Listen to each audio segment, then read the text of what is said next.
Quarterback, Ohio State. All that talk.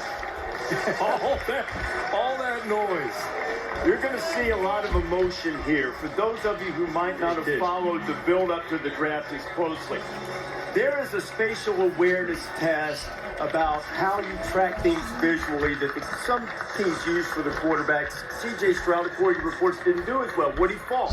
But boy, his tape was so good. Ryan Day, the head coach at Ohio State, proud of C.J. Stroud.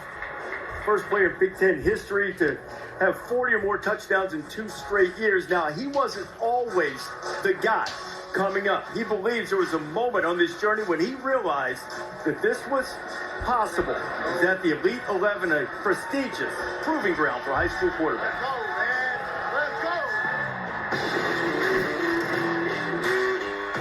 Getting to the Elite 11 was a really crazy process for me.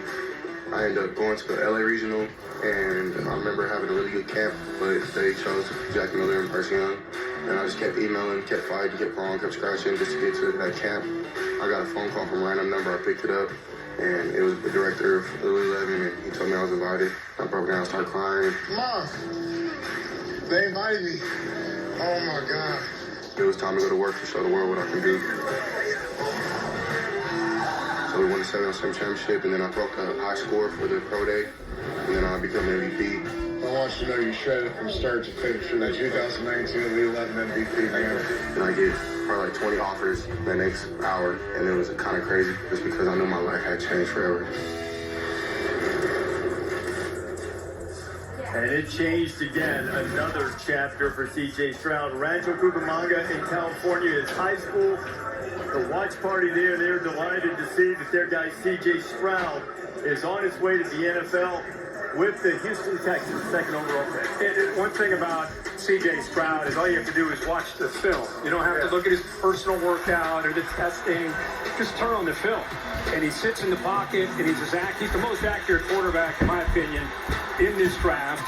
And he throws in such a rhythm. I think Houston eventually just said, as much as we love a defensive lineman for D'Amico Ryans, we can't pass on a generational quarterback and what he can do for a franchise that desperately needs to kind of take that next step. And he'll bring leadership qualities. This guy being picked second overall, almost you see the emotions. I feel like he has a chip on his shoulder. Like he wants to prove. It's been a month for him. Yeah, prove a lot of people wrong. Well, it's been several weeks of people making all sorts of comments about him. So you got to feel good for this kid. Go number 2. His buddy just went number 1. And he's a guy when you watch him play, I played with a quarterback named Jeff George. Jeff George looked like he was just born to throw a football. That's how C.J. Stroud throws the ball. I mean, he's natural, fluid. I can't wait to watch him at the next level, Todd. Yeah, he's an absolute sniper from inside the pocket. There's no one in the college game that throws the ball the way he does, with accuracy, timing, touch, unique feel for trajectory on throws. He's always getting the ball out on time. And you know what I love, too?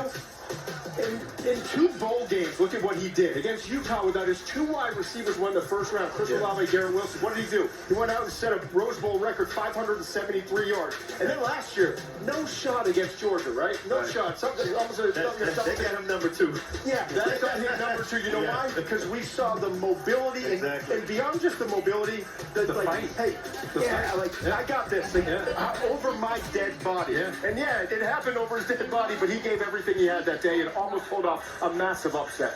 You know, it hasn't always been easy for C.J. Mom and C.J. lived in an apartment above a storage facility, Laura, and now here they are, number 2 overall pick in the draft. Reese, it's an incredible story, and Kim, such a big source of encouragement for C.J. You watched him brought to tears as he got the call from the Houston Texans. Only you really know what he's actually been through to get to this point. What was that like for you watching him get the call? It's just amazing. I want to thank the Houston Texans. The best decision they ever made. You got an incredible man on the field, as a player on the field, man off the field, man of God. It's just surreal. I'm blown away, and I'm so proud of my son. His determination has paid off. Everything that he's been through, he shows that no matter where you're ranked, no matter what people say about you, that you can overcome. That you can just, as long as you believe in yourself, and I'm just so excited to see what he's going to do with the Houston Texans. And Kim, he credits you with holding this family together. Congratulations. Thank you so much. I so appreciate you. Thank you. Let's go to Susie Culver now. That life can be like a roller coaster. Man, this process sure felt like that. We saw the tears and the emotion. Can you describe what you were feeling when that call came in? Yes, ma'am. I mean, God is battle testing me. It's something that I feel like his enemy's not on me. He scarred me, so I've been battle tested. I have the armor of God on me, so everything I've been through is preparing me for this moment right here. From this big stage here, what would you say to all the young boys whose life doesn't always go smoothly? Man, believe in yourself. I was at a point where nobody believed in me, but I put my trust in God and my family and what I did. I had discipline and just consistency, man. You can do anything you put your mind to. And I'm a living testimony that you can really do anything because I come from nothing. So I'm blessed to be on this stage. And to that little boy, that little girl out there, man, you can do anything you put your mind to. Congratulations. Thank you so much. You're on your way to the Texans. Yes, ma'am. Thank you. Susie and CJ will talk more about that in a minute. That is the Texans head coach D'Amico Ryan. He's not